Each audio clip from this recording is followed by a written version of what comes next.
Hey, welcome back. Audrey here from chica+co and My Pet's Deli. One of the most common questions I get is how much should I actually be feeding my dog? It's such an important question because getting the amount right matters just as much as what you are feeding them. Feed too little and they don't thrive. Feed too much and you risk the weight gain and all the problems that comes with it. No one wants a chunky monkey, right? So today I'm breaking it down clearly for both puppies and for adult dogs.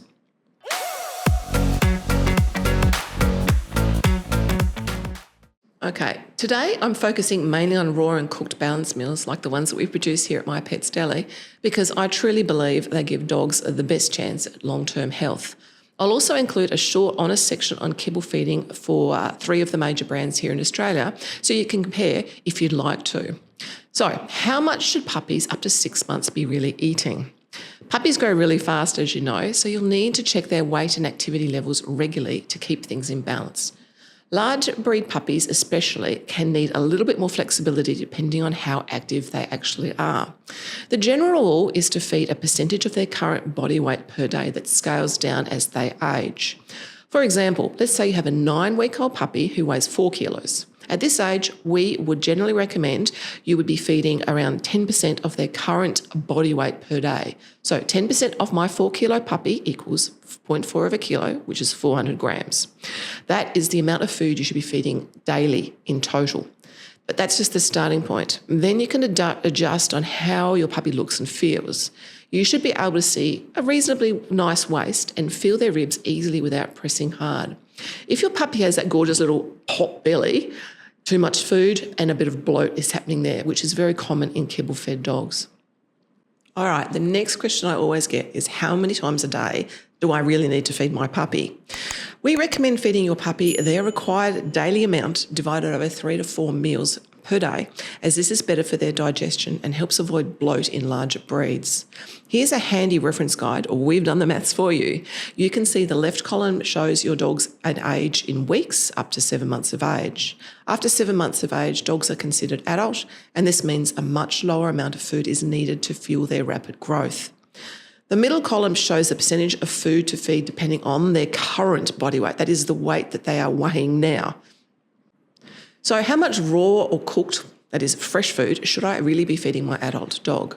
Remember, dogs are considered adult once they stop growing at around 7 months of age. As a general rule, adult dogs should eat about 2 to 5% of their ideal body weight in raw food per day. The exact amount depends on their energy level and activity. Every dog is different, just like every human is. Here is a super simple guide for you. If your dog needs to lose weight, feed closer to the 2% of their current body weight and add in more exercise. If they're at average activity level, that's 3% a day, is required, it's usually pretty much perfect. If they're underweight or very active, go up to 4%. Highly active working dogs like farm dogs or herding dogs, for example, they may need up to 5% of their body weight today just to fuel all that energy. So you're sitting there wondering, how do I know how active my dog actually is? So here's how you figure it out. So if you've got a sedentary dog that's feeding 2%, they're very little activity. They're mostly indoor dogs. This usually only applies to elderly dogs or those recovering from injury or the ultimate Netflix and chill dogs. So your average, which is around 3%, they get 30 to 60 minutes of normal walking per day, plus a moderate playtime. Your high, that's your 4%, at least 60 minutes of walking plus some energetic play sessions. Now your working dogs, that's 5%. They're farm dogs, cattle and sheep herders, obstacle course competitors, police dogs. They're the real athletes of the dog world. Remember, these are starting points only. The best way to know if you've got it right is to look and feel your dog. You should be able to see a nice waist and easily feel their ribs without pressing hard. Adjust as needed and you'll keep them happy and healthy. Remember to feed the dog in front of you. Okie dokie, the next question is, how many meals per day should you be feeding your adult dog? We recommend feeding your dog the required daily amount divided over 2 meals per day, as this is better for their digestion and it helps to avoid bloat in larger breeds. Feeding twice can also prevent begging between meals. If feeding twice isn't possible due to schedules, once per day is also fine in most cases. This table has some suggested amounts to feed using our complete and balanced AFCO recipes, both from the raw range and the lightly cooked ranges. As you can see, a 5 kilo dog eats a whole lot less than a 40 kilo active one. So we've done the maths for you. Now, remember, these are just starting points. Always adjust based on activity level. Active working dogs need the higher end, remember. Age and life stage and your body condition. You should be able to feel their ribs easily with a slight waist. The beauty of balanced raw or cooked meals is that they're calorie dense and highly digestible. So dogs usually stay satisfied on less volume than kibble-fed dogs, which saves you money. Pro tip, weighing your dog's food on kitchen scales rather than guessing using a cup measurement system, that's the traditional way dry kibble feeding directions written on the back of their bags. It only takes 10 seconds and it makes a huge difference. Okay, so how much should I feed if I'm feeding kibble, you were wondering? It's a slightly different formula. You'll find the feeding guidelines printed on the back of all the bags, and everyone is different, making it that much harder.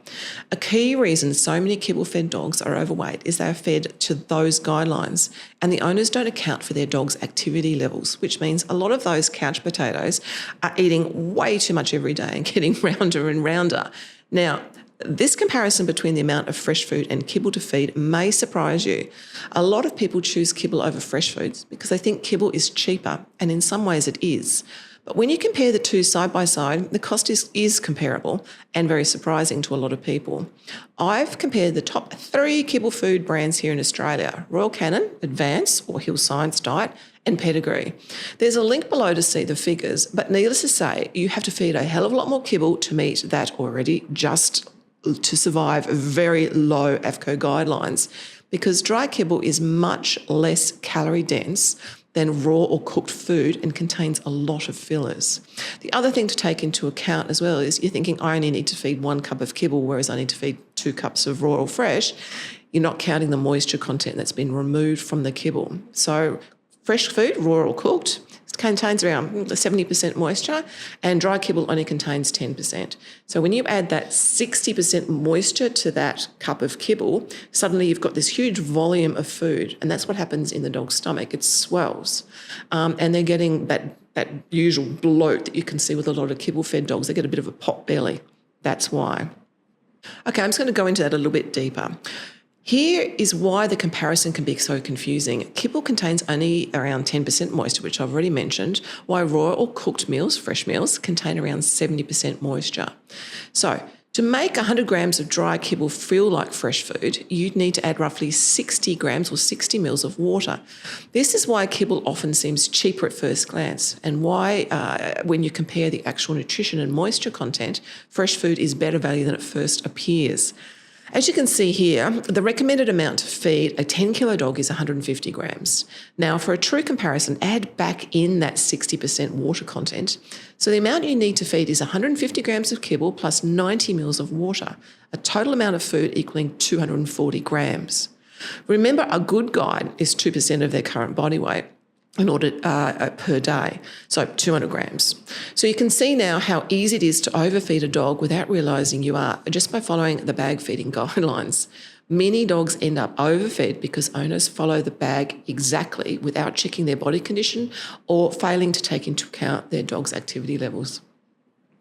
So my final tips for feeding the right amount are: start with the guideline and then look at your dog, not the packet. Feed the dog in front of you. You should be able to see a visible waist.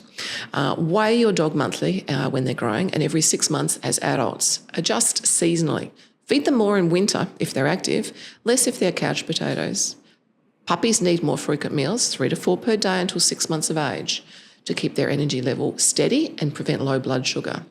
The goal here isn't just to fill the bowl, it's to fuel a happy, healthy, long life. Whether you feed raw, cooked or mixed, kibble, the right amount and the right quantity makes all the difference. Have questions about your dog's specific needs? Easy. Drop them in the comments below or book a quick consult. I'm always happy to help fine-tune things for you.